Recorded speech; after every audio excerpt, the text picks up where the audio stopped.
我就来到了这儿。这一切的一切都和这幅叫做《流萤图》的古画有关。我一定要找到它，回到属于我的世界。收起来了吗？在哪儿呢？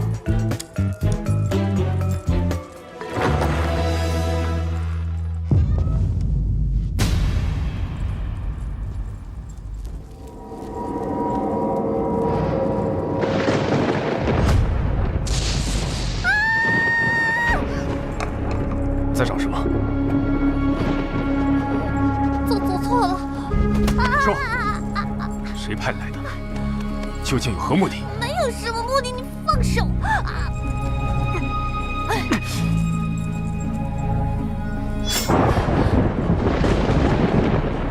那我再给你一次机会，别逼我动心。没人派我来的球，你放我！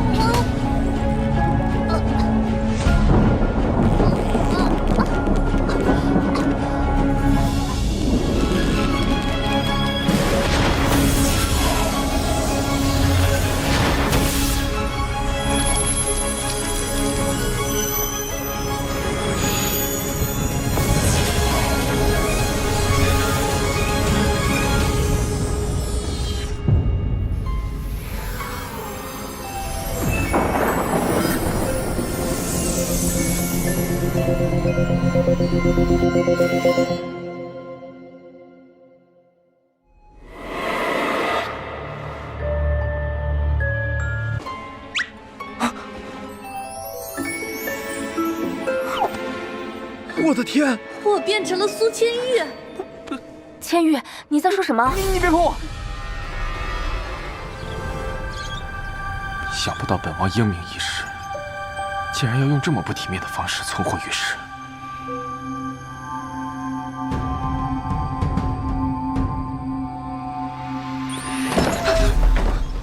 苏千玉，你没事吧？你是齐轩？你该不会不认识我了吧？我警告你，不要再用我的身体做出这样的表情和状态。要是在外面毁坏了本王的名声，我定饶不了你。看样子是没事，吓死我了。那个女儿一般不这么做，双腿并拢。本王不会那种女儿姿态。对了，书上说把换身之前的事情再经历一遍就能换回来，要不试试看？怎么做？上次你就是这样掐我脖子，还很用力。你再忍忍，马上就换回来了。快好了！我们那天就是躺在这里换身体的。哎，你盖着被子，夜晚风凉，万一受了湿气，把我身体弄坏了怎么办？是吧？明天早上就换回来了。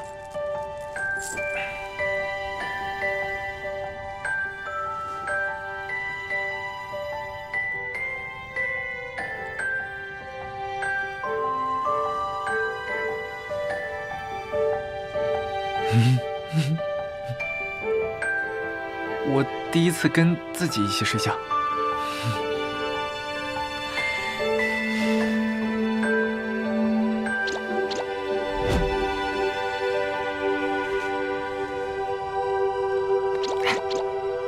你是不是很尴尬呀？你别再用本王的身体做出这副女儿的娇态。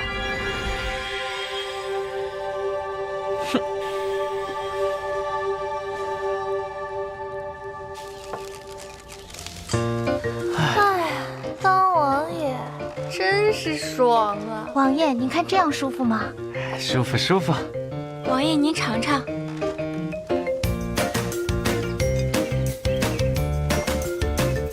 不好吃。得趁这时候把画搞到手。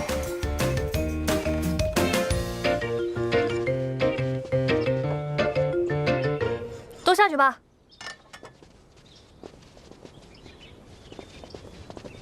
你在听风馆胡说了些什么？肃王妃常年独守空闺便罢，肃王爷一朝回府便对王妃动手。列位看官，你们说是不是毫无底线，人神共愤？胡说八道！去！哪来的小子，竟敢到听风馆撒野？哼！听风馆倒是名副其实，听风就是雨，竟传一些不实的传言，毁人清誉。肃王何时成了你口中的家暴之人？是谁让你在这里颠倒是非、胡言乱语？说书的就是给大家伙讲讲故事，让大家乐呵乐呵。大家说对吗？对呀。满口胡言！说什么你？呀！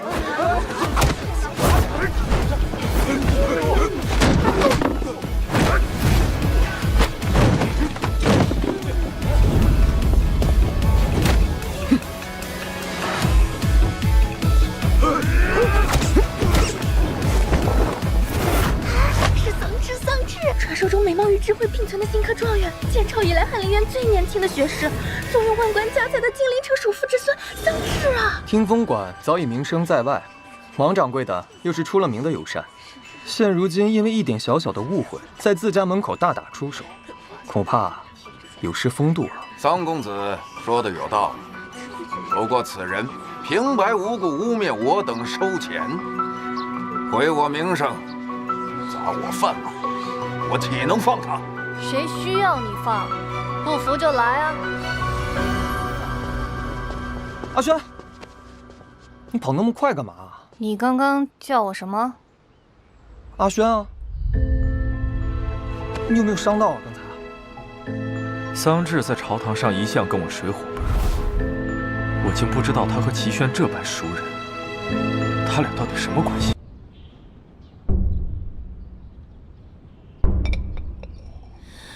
本来只想利用流言拖住苏千玉，好有时间来找话，怎么搞成这样了？谁来救救我啊！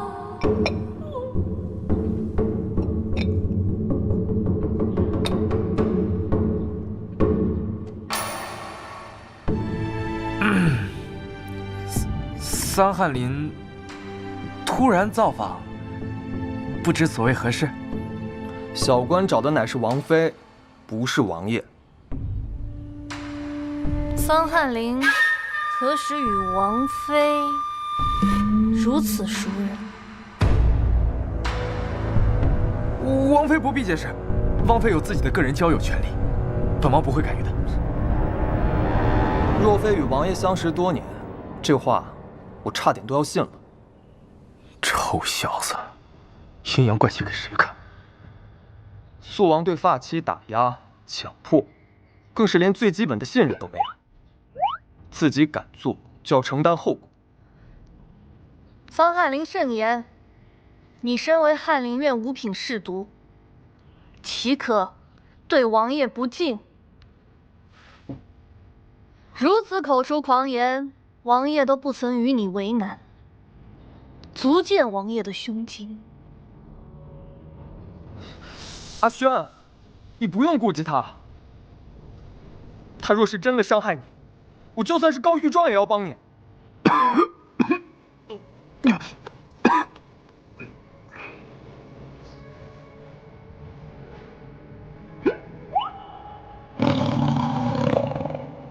完了，苏千玉该不会以为我绿了他吧？等一下，等一下，你走慢一点。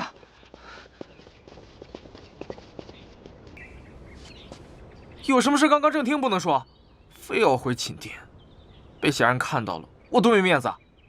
你也知道在乎名声啊！己所不欲，勿施于人。为何抹黑我的时候从不手软？你怎么知道？我不是啊，我没有，你别乱说。好，听风馆的事就先不与你计较。说说你跟那桑翰林是什么关系？桑稚，你不都认识吗？全城知名大红人，怎么我还得给你介绍一下？你别在这跟我装傻，我问的是，你们是什么关系？我刚刚说了，交朋友是我的自由，凭什么事事跟你汇报，经你批准？凡事做之前，为什么不先反思？还在耍王爷的威风，可你现在已经不是王爷了，我可以随时把你关起来，这样我不就可以真正的为所欲为了？自省是吧？行，传本王令，王妃禁足10日自省，没有本王的命令，谁都不能把她放出来。你。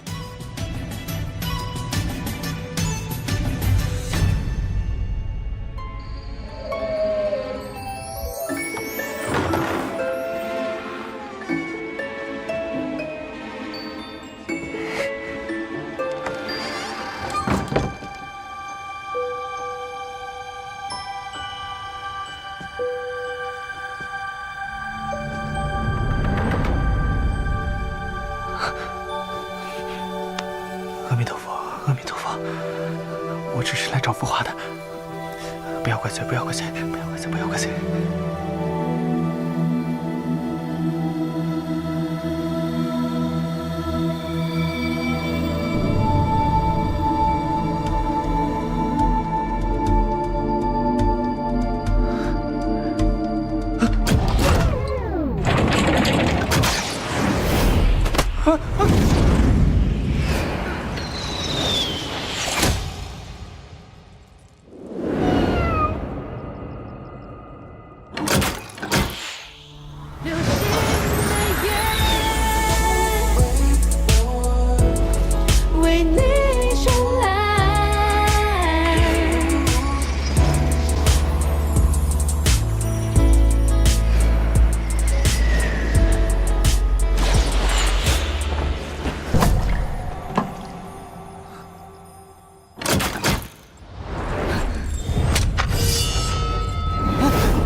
火像你的眼，闪着忧郁似遥远，残留片段。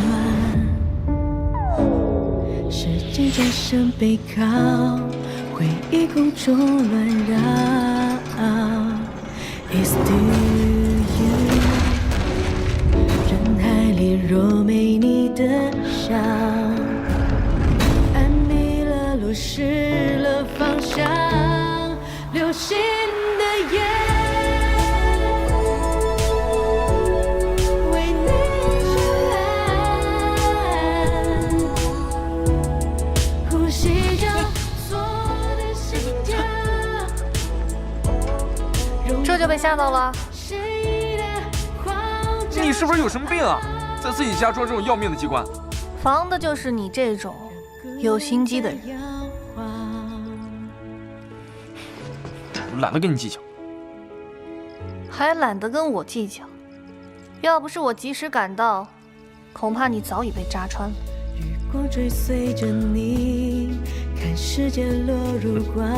你自己设的机关，自己会解吧？我该不会没被扎死，活活在这里被饿死？放心，有本王在。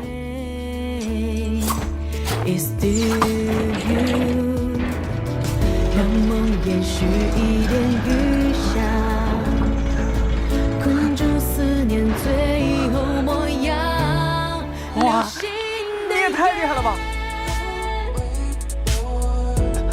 为你绚烂，呼吸交错的心跳，融化了谁？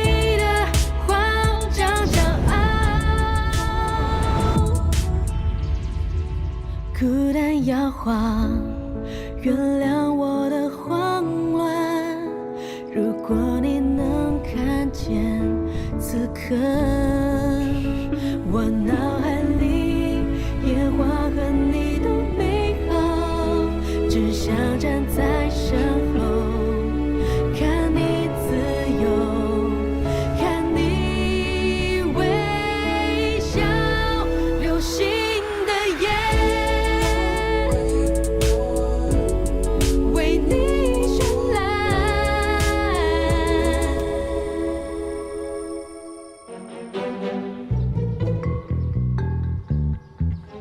庆地里的那幅画上之人和美人流萤图上的女人，除了神态不同之外，分明就是同一个人。可是禁地里分明不是我要找的流萤图，真正的流萤图会在哪儿呢？长泽。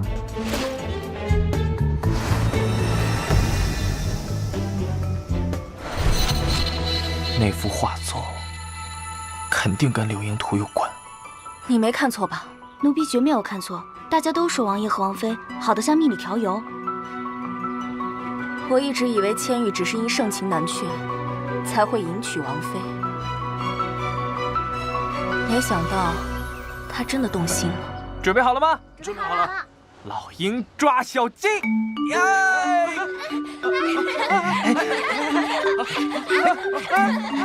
苏千玉，你在干什么？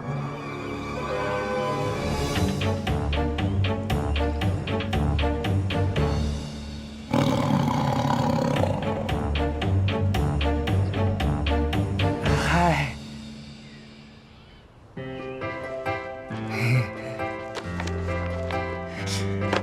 天气这么热，要不要吃点冰的解解暑？这是何物？这个呢是我自制的冰粉，这底下铺了一层冰，上面有葡萄干、花生碎，里面还有红糖，还有水果，都是冰镇过的。这个天气来一碗，提神又醒脑。本王不爱吃甜的。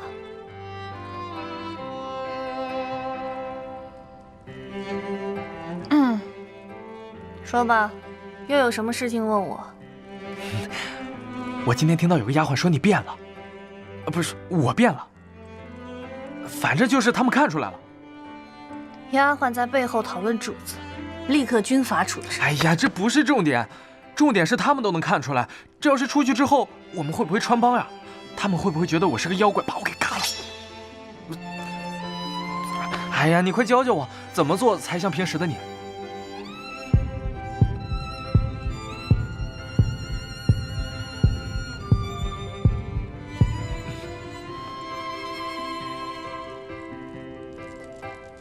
放心，做你自己即可。那你可要想清楚啊！这具身体要是出了什么事儿，那可是你的身体。本王多年积威，岂是谁想动就能动的？在我的这具身体里，你可以放心做你想做的事，一切由本王为你撑着。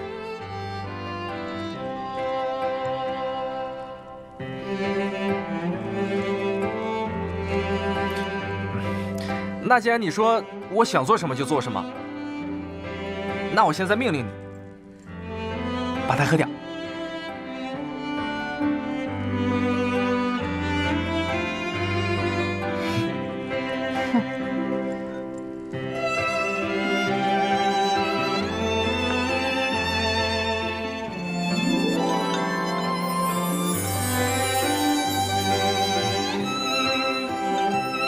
在外征战多年，早已习惯独自面对一切，还是第一次有人在我身边嘘寒问暖。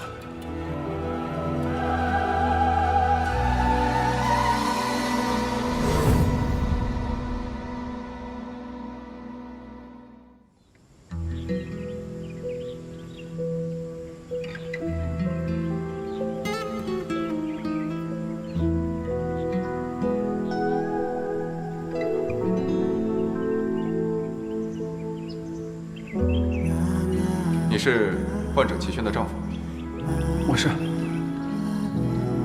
患者已脱离生命危险，但急救前因为出血过多导致心跳停止，我们做了20多分钟的超长心肺复苏，他现在还没有恢复意识。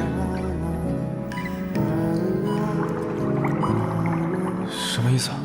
可能，我是说有可能，他会变成植物人，再也无法醒来，请做好最坏的心理准备。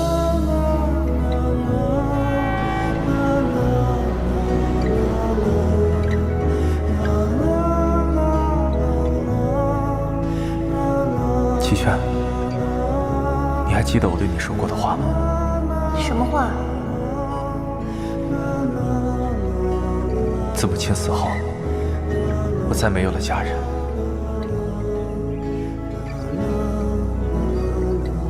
我早已习惯于孤独一人，直到遇到了你。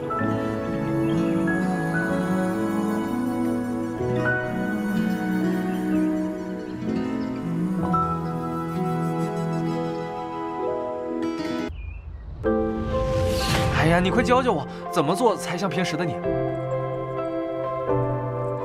在我的这具身体，你可以放心做你想做的事，一切由本王为你撑着。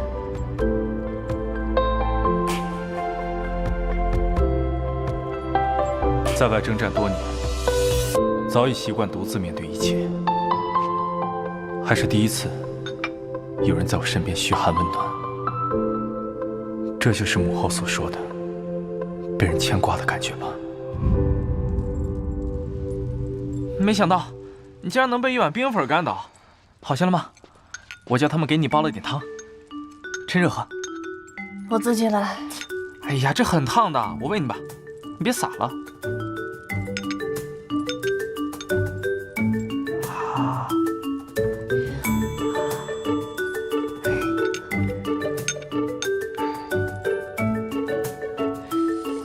还好还好，能喝得下东西，应该很快就能好起来。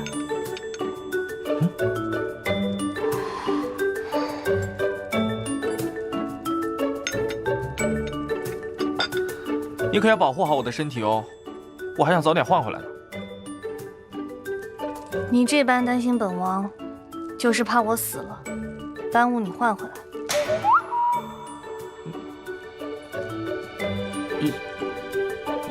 也不全是，你总不想一辈子做个女人吧？那你也保护好本王的身体。哎，说到这个，我想起一个事儿，我们当时换的时候电闪雷鸣的，下次试的时候，是不是得找个人看看天气？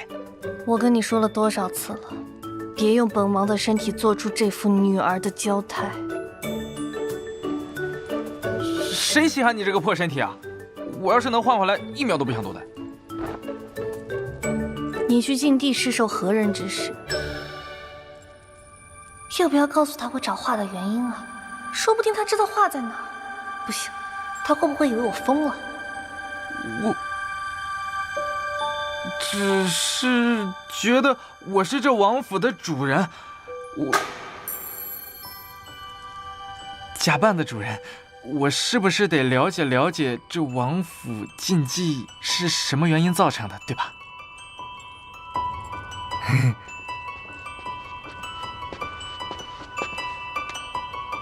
启禀王爷，皇上召见。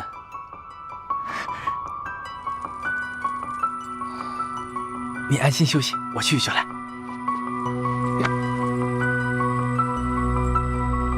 本王树敌颇多，时常会遇到危险，让洛云保护在你身边，护你周全。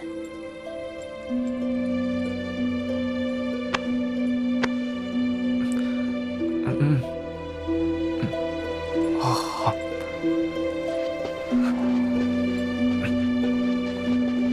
苏王在外拈花惹草，竟然惹到了大周皇子头上。不愧是大燕战神，下了战场也威风不减啊！殿下这是何处听来的谣言？我素日洁身自好，何来花草？你跟我说没用，把柄落在他们手上。若是大周皇子非要较真，两国之间又该如何？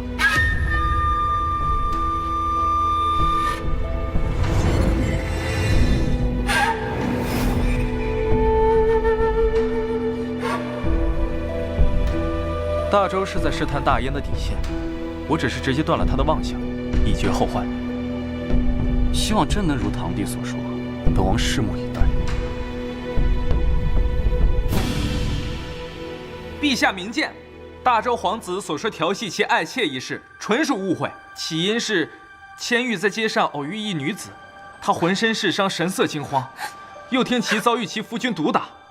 臣出于爱护百姓之心，关心一二，绝无不轨之举。哼，肃王说绝无不轨之举，谁又能知道呢？本王教训自己的妾室是本王私事，何须你一个外人插手啊？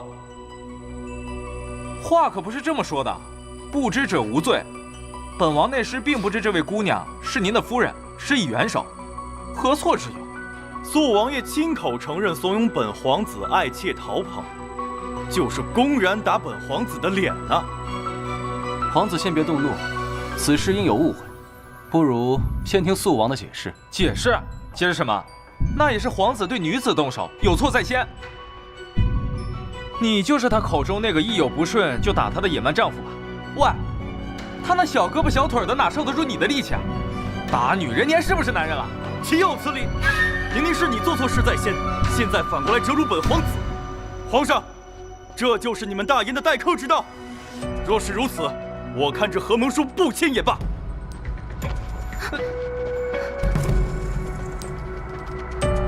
眼下可是给朕出了道难题啊！这叫什么事儿啊？我就是看那个女孩可怜，我就帮了她一下，怎么还给我自己惹出事来了？真无语。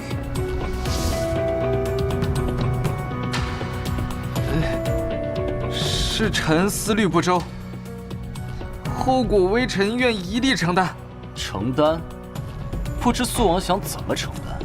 带领铁骑踏破周国城门吗？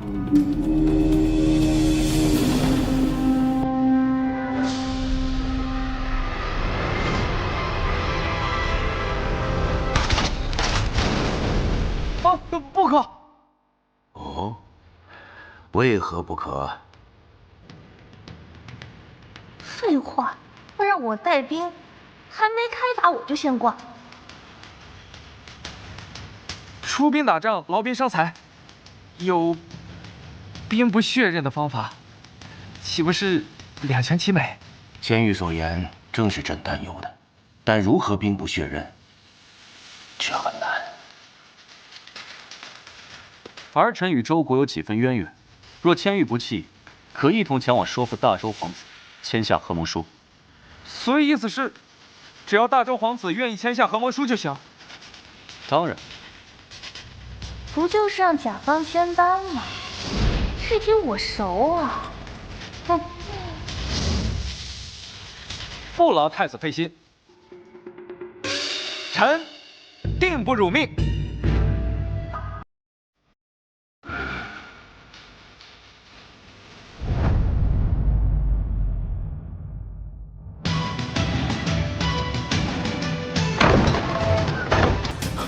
擅闯使臣驿馆，若本王出了意外，肃王不怕两国再起战事？若为有临，我大燕必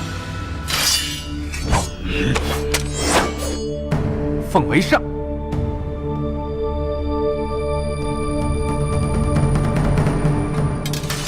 兵，这把剑应该就是大名鼎鼎的七星龙渊吧？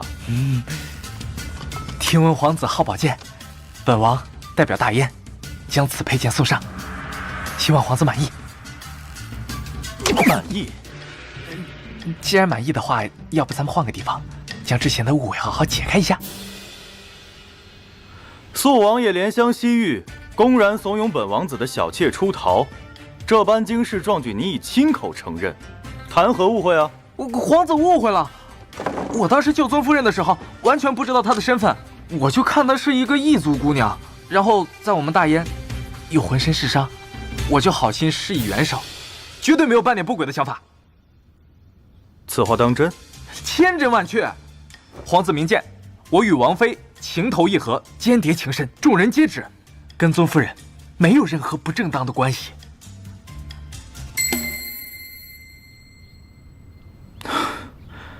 其实我也不是真的想打他，就是每次看到他与别的男人调笑，我就生气。每次打完他后，我也很后悔。这个家暴男，垃圾。算了，小不忍则乱打，真是洋气。唉，吃醋可以理解，可是男人打女人，总是失了一点风度。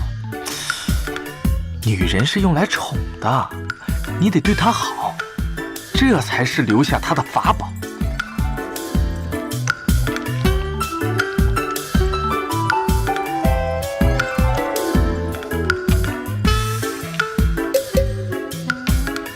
大皇子好手气啊！13幺大满贯，糊了，真的？哎，愣着干嘛？给钱！我一个新手，把都收钱，这多不好意思呀！销售指南第1条：巧妙地利用安全感和饥饿营销。大皇子无需惊讶，这就是新手光环。这新手啊，就是手气好。前段时晋国使臣来访，也是在这个桌子上赢了不少私房钱的。大晋的人也来过，那是自然。我大燕除了大周这个盟友之外，还可以有更多的选择。可若是我们选择了大晋，贵国腹背受敌，恐怕也就不那么好过了。销售指南第2条：价值感和自我满足也必不可少。不过话说回来，毕竟往日的情分还在，我大燕也并非见利忘义之辈。我们最终会选择谁？这大皇子今日坐在这儿，当然显而易见啊。是啊，对，大燕兵力强盛，大周铁矿傍身，一个有将士，一个有军械，咱们这样的组合才是强强联合。销售指南第3条：感情牌也不能少。上次教场射箭的事情，小弟确实有做的不对的地方，但你挑衅在先，我和你各有过错。小弟跟大皇子赔个不是，现如今咱俩也打过牌，喝过酒了，但以后就是亲兄弟了。当然了，要是皇子此事做不了主，也不用勉强。我们都能理解，大家在宫里生存已实属不易，要想出头更是难上加难。拿笔来。激将法虽土，但永远实用。来，本皇子敬你一杯，祝你们夫妻白头到老，百年好合。多谢皇子。干了。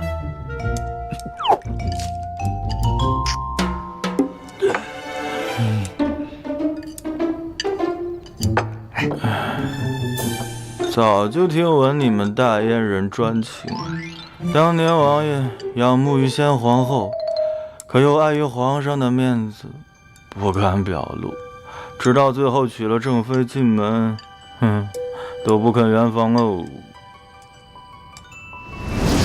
这么劲爆的瓜，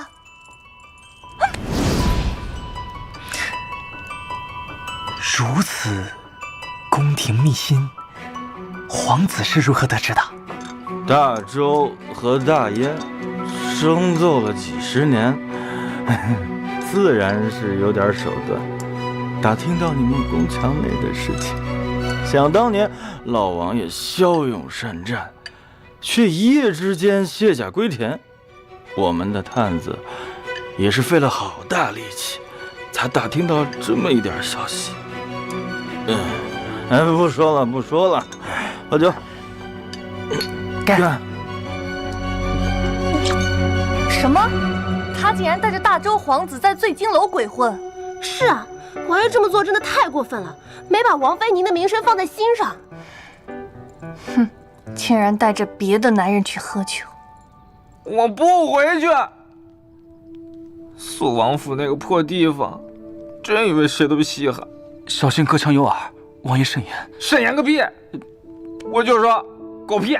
你又被人杀了我，你把我砍死了，反正砍死了也不是我的身体。破王爷有什么好当的？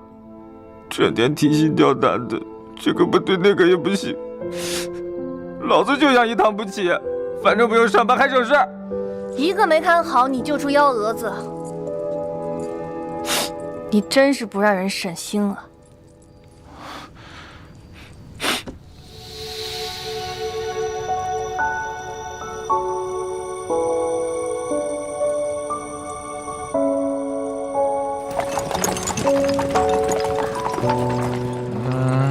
我就说我能搞定吧。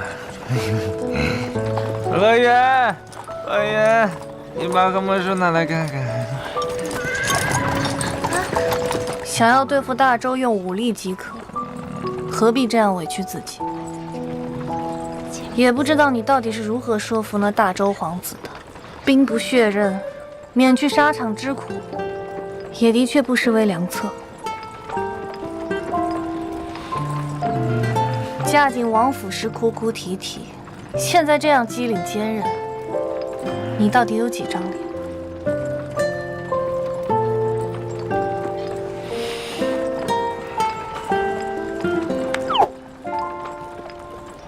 你是谁啊？怎么跟我长得这么像？我告诉你一个我的秘密吧。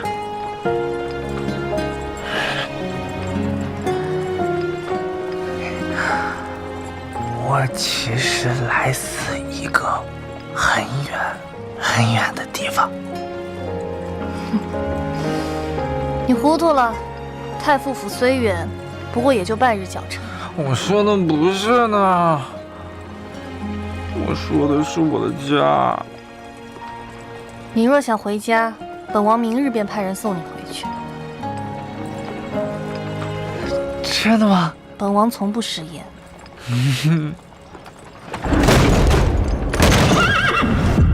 流星的夜，为你绚烂，呼吸交错的心跳，融化了谁的慌张骄傲，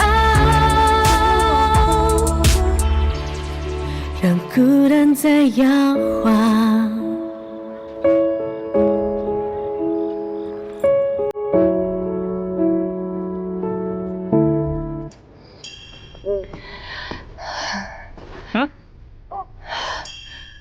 这越是血流不止，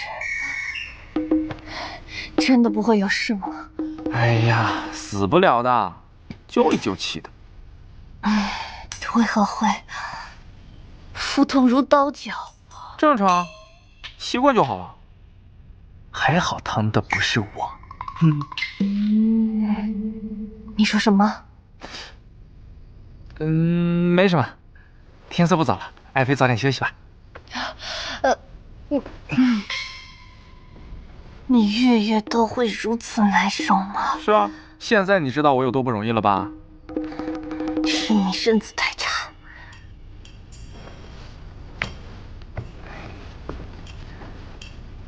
真是辛苦了，爱妃。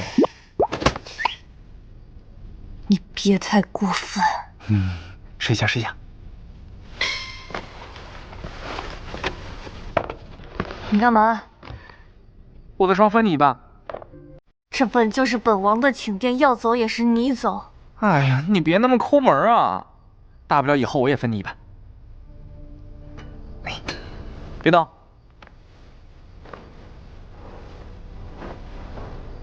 这样舒服些。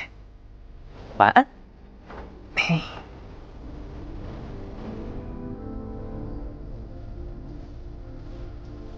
晚安。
不疼。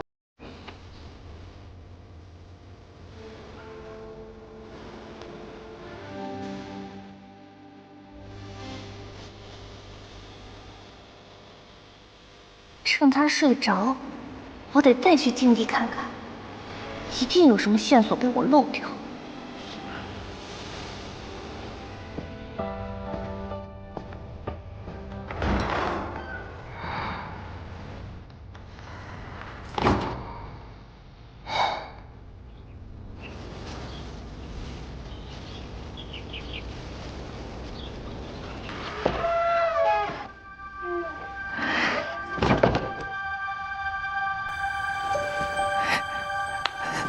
我只是来找花的，不要怪罪，不要怪罪，不要怪罪，不要怪罪，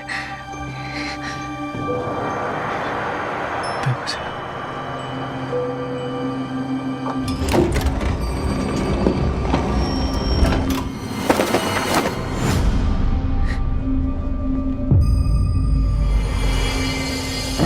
舒婉之灵位，早就听闻你们大燕人专情。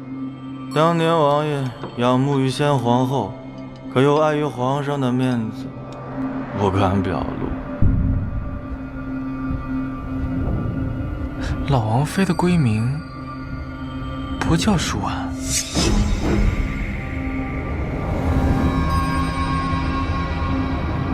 那她是？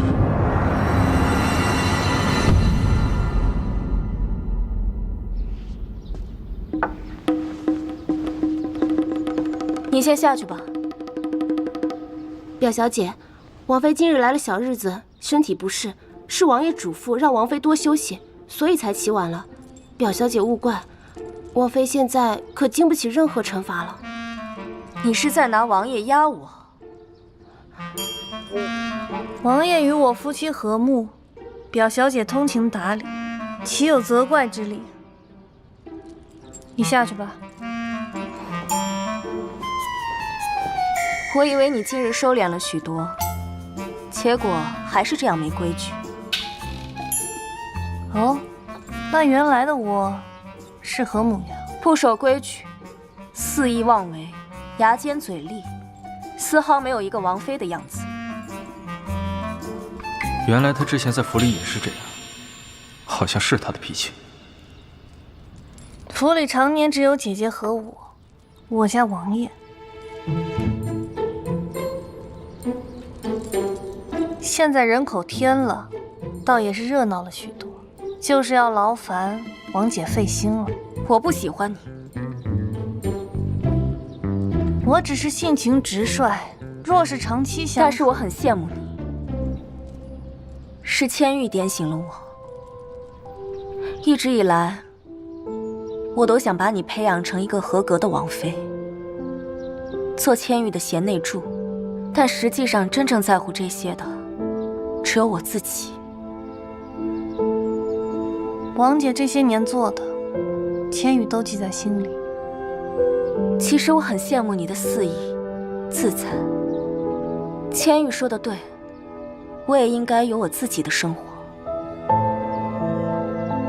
他跟你说了什么？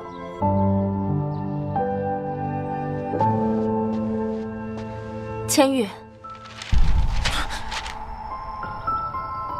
你怎么来了？知你公务繁忙，但也不能遏制自己不是。我做了一些汤羹，吃点吧。谢谢。这次回来，怎么还生疏了？有吗？我听闻近日你跟府中丫鬟走得很近，你年纪也不小了，王府还只有王妃一人。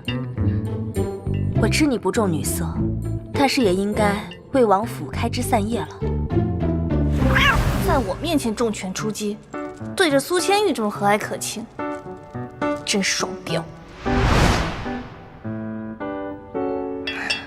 其实吧，我觉得齐轩挺好的。你回府以来，王妃确实收敛了很多，可一个女子总是往外跑，也是不成体统。姐姐，你有没有考虑过自己也出去看看？其实外面的世界很精彩的，你不要老把自己局限在这一方天地里。虽然说这王府占地面积也挺大的，你也得多出去看看，长长世面。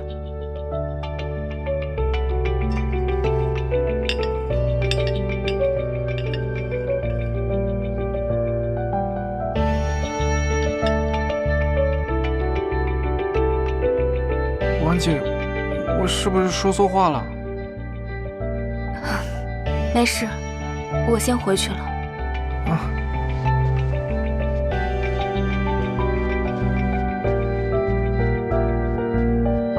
他竟有如此细心的一面，是我忽视了。与你无关，是我自己的决定。只要你跟千玉和睦，我也算对得起老王妃的嘱托了。会的。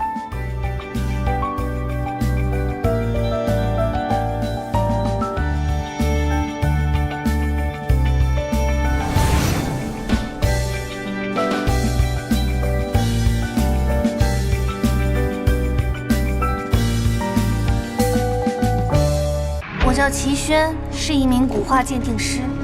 因为一幅古画，我被困在了历史上未曾记载过的朝代——大燕朝。为了回家，我想尽了办法。舒婉之灵位。数次探访禁地，终于找到了隐藏在王府中的美人图。可惜此画非笔画，老王妃的闺名不叫舒婉。流言图的美人到底是谁？先皇后。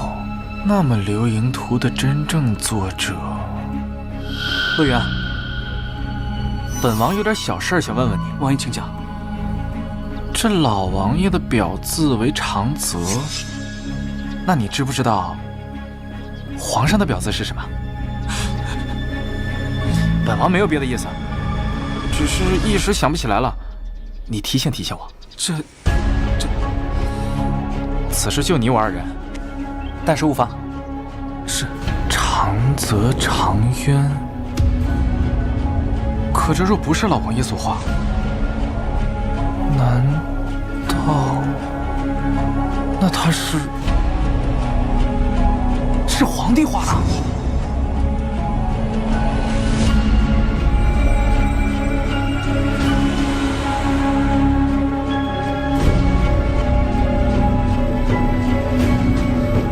真正的流言图在宫里。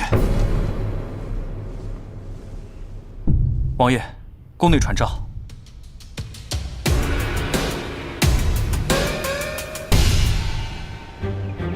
大周已承诺与我大燕继续履行合盟约定，并且给了足够有诚意的让利。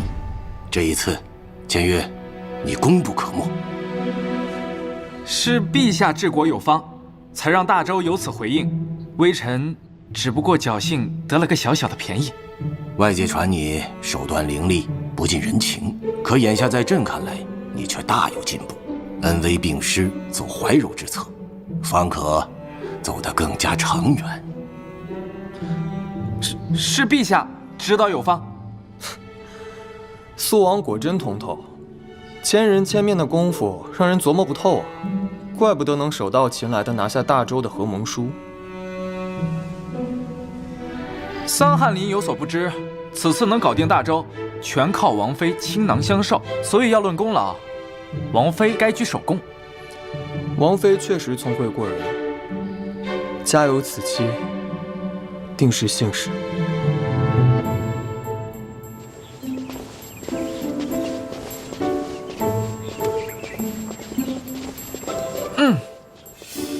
看样子你平时没少针对苏王我呀。万事皆有因果，苏王有没有考虑过是自己的原因呢？我有什么问题？我凑仔对你太好了吗？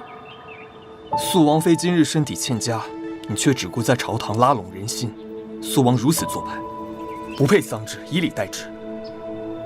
原来是在担心我啊！没白请你吃饭。放心，他没事。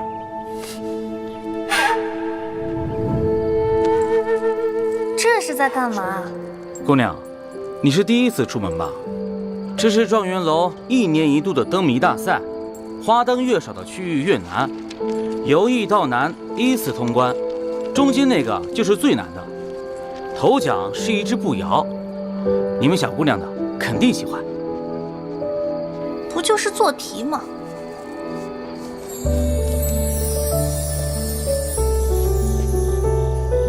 姑娘，姑娘，你要干嘛？刚才可是你自己说的愿赌服输，我是不会让给你的。姑娘误会了，在下桑稚，想找姑娘寻解题之法。解题之法呀，好说。勾股定理9章算术，加减乘除，这样呢就可以解开了。哦，懂了吧？懂了。你教的方法比宫里的齐太傅还要简单易懂。齐太傅？你说的可是肃王妃之父？你认识他？我叫齐轩，我就是肃王妃。那我以后就叫你阿轩吧。太好吃了，阿轩，这个真的是你做的吗？俺妈子去了。哦，对了，阿轩，我还有2道题，这个，每一回出来就是算题。你怎么了？唉，我最近啊被肃王府的人给盯上了，日子可不好过了。好不容易今天偷偷跑出来，就是做题。不过，你又会做鸡腿，你又会坐风车，你还会算数，你太厉害了。你还有什么是我不知道的？我呢，就喜欢你这么会说话的人。你这个朋友，我交定了，你是我在这里的第1个朋友。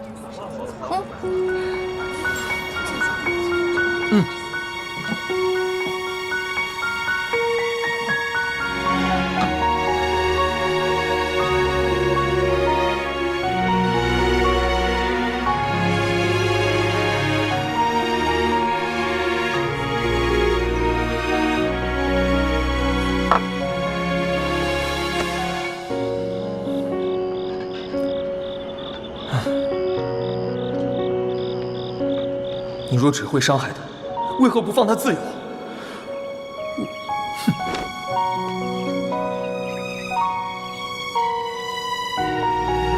我轻描淡写是因为我真的没事。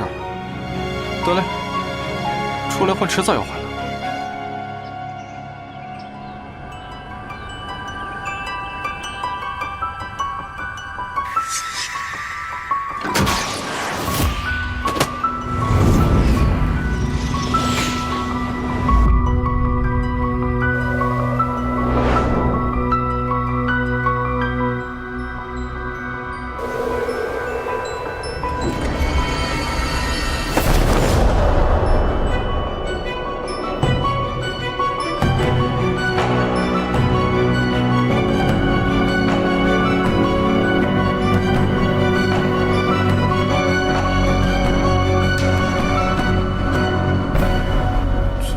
也太大了，我得找到什么时候去？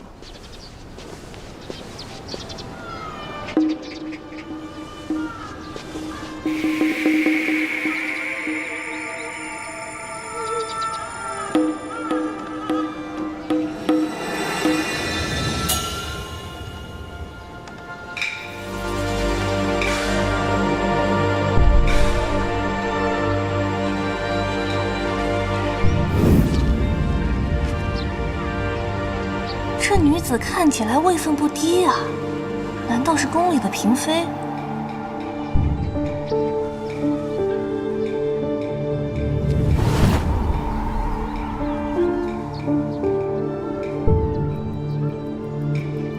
可她和这个戏子的举动，未免有点太亲密了吧？贤妃娘娘对我还满意吗？贤妃，太子他妈，什么人？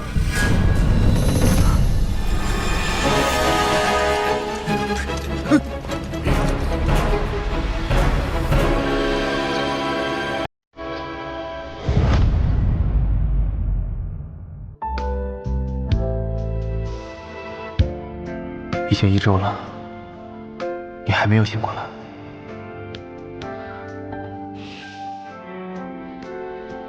齐轩，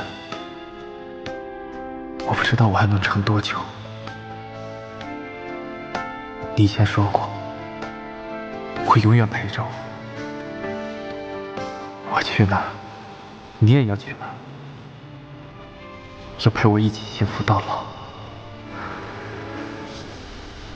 你都忘了吗？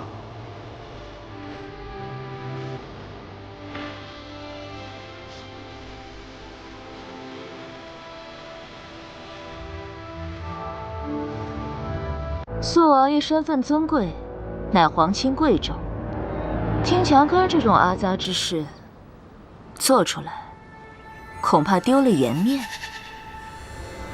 什么玩意儿？你敢做还害怕被人看？心中思虑过剩，无意中走错了路，还请贤妃娘娘海涵。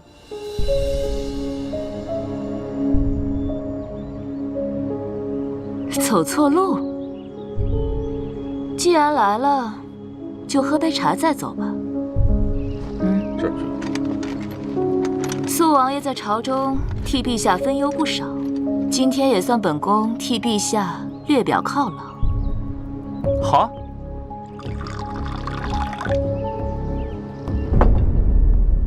来，喝茶。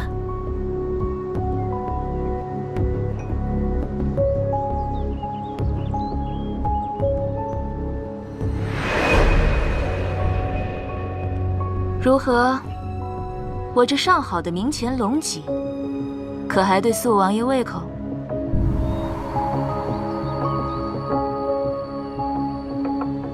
按照宫斗剧里的经验，他是不是因为我撞破了他跟那戏子的小破事儿，想要拉了我？多谢娘娘台。白驹过隙，时光易逝，这转眼便要物是人非。不过贤妃娘娘真是保养得当，还是那么漂亮。你这孩子，几时学得这般油嘴滑舌？哎呀，职业病又犯了！我在这瞎吹什么呀？苏千玉那人会用这词儿夸人吗？还保养得当？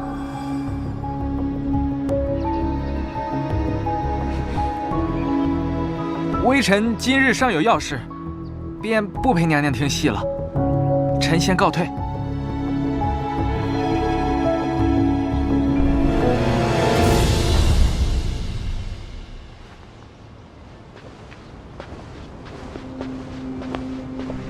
我怀疑，这苏千玉身份不简单。母妃何出此言？我儿可知，传说这肃王府中有一无主牌位。坊间确有传闻，说殿里挂满了美人图。苏千玉这些日子进宫，也在遍访各部，问宫中是不是也有一幅美人图？那就更像。像什么？你可知，这美人图事关先皇后。什么？母妃的意思是，苏千玉打听的内容跟先皇后有关？那老王爷岂不是？不错。当年那贱人还在宫中之时，老王爷看她的眼神，便算不得清白。生下大皇子之后，虽为了避嫌不曾见面，但也总有传闻说，老王爷为了她，曾拒婚多次，即便娶了正妃，也冷落家中。如此说来，苏千玉的身世确实可疑。听说老王爷从边关抱回的她，说是战乱流落在外的血脉，抱回时已年满5岁。年纪倒是和大皇子相仿，是为何大皇子早就死在宫中？那场大火烧了一夜，凤仪宫上下无一人存活。难道大皇子没有死？有可能。此事千万不能让父皇知晓，即便一丝怀疑也不行。母妃先别着急，儿臣这就去查，倒要看看苏千玉想干什么。